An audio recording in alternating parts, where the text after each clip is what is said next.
The phone vibrated once against my thigh, silent, insistent, surgical. I didn't look down. I already knew who it was from. The weight of it pressed through the linen napkin on my lap, through skin, straight into bone. Across the Thanksgiving table, Richard Parker cleared his throat like a judge preparing a sentence.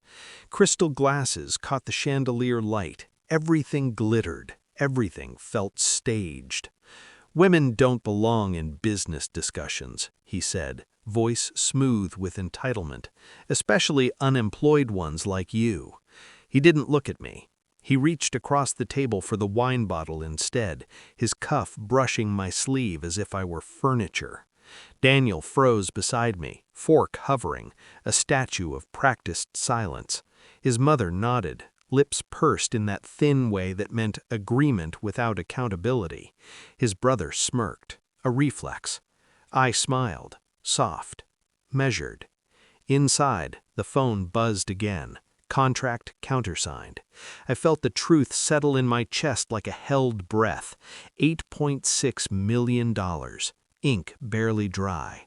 Their failing manufacturing company, Parker Industrial, now legally bound to the unemployed housewife they were erasing in real time.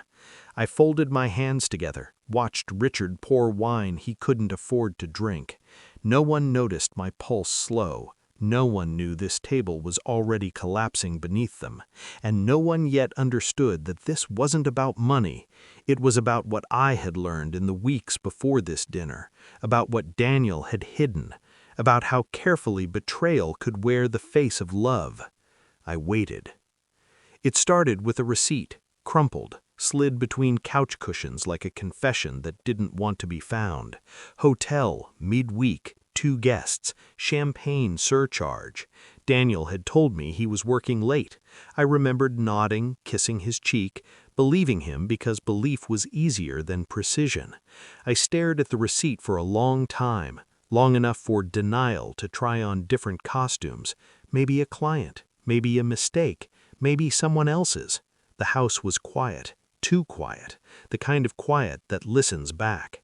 When Daniel came home that night, he smelled like soap that wasn't ours. He talked too much. He didn't touch me. I cataloged everything.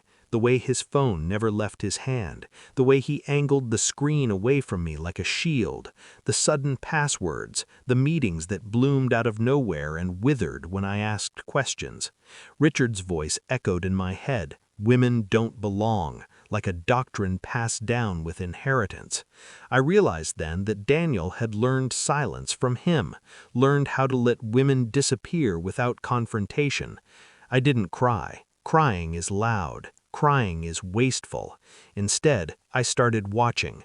I moved through my days like a ghost with a ledger. I checked phone records while Daniel slept, his breathing deep and trusting. Numbers repeated. A pattern. I followed it to a name he never spoke. Lydia, marketing consultant, hired 6 months ago. Around the same time I'd been encouraged to take a break from my own consulting work, focus on home, on support. I requested financials from Parker Industrial under the guise of helping. They were bleeding. Contracts lost, credit stretched thin, desperation disguised as arrogance. I ran background checks, I pulled emails, I watched Livia laugh too hard at Daniel's jokes during site visits, her hand lingering just long enough to be deniable. At night, I lay beside my husband and planned. I didn't confront him, not yet. Truth ripens better in silence. I met with investors during lunch hours, old contacts, people who remembered what I could do. I framed it as an opportunity, a restructuring, a lifeline. They listened. I smiled when Daniel mentioned Thanksgiving, family, unity. I agreed to go. All the while, the evidence stacked neatly in my mind. Dates, lies, touches stolen in plain sight. I felt nothing. That was how I knew I was ready. The DNA test arrived first, not because I suspected a child, but because Lydia was pregnant, 3 months along. I had overheard a whispered phone call, caught the word appointment, the tremor in Daniel's voice. I mailed the kit myself. The results were unequivocal. Daniel was the father. I printed everything, laid it out on the dining table one morning while he drank his coffee. I didn't raise my voice. I didn't accuse. I slid the papers toward him. He went pale. Hands shook. The coffee went untouched. "I know," I said. That was all.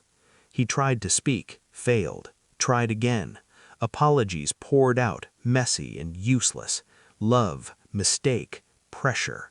I watched him crumble with the same detachment I use to assess failing companies.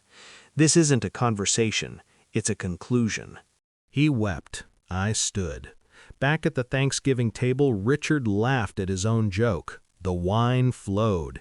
Daniel stared at his plate. I took out my phone. "I signed something today," I said quietly. Richard scoffed. "You wouldn't understand.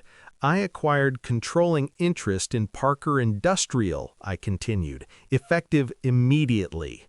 Silence fell like a guillotine. I placed the contract on the table, slid it toward Richard. His face drained as he read. His wife gasped. The smirk vanished.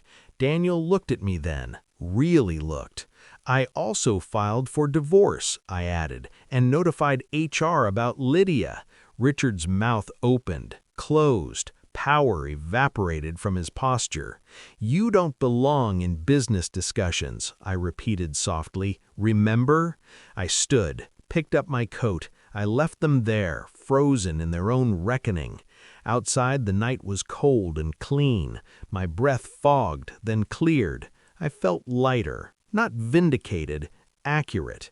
Betrayal thrives in shadows. I had turned on the lights.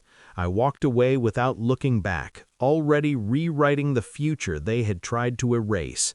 Some losses are necessary, some silences are earned, and some tables are only meant to be overturned once.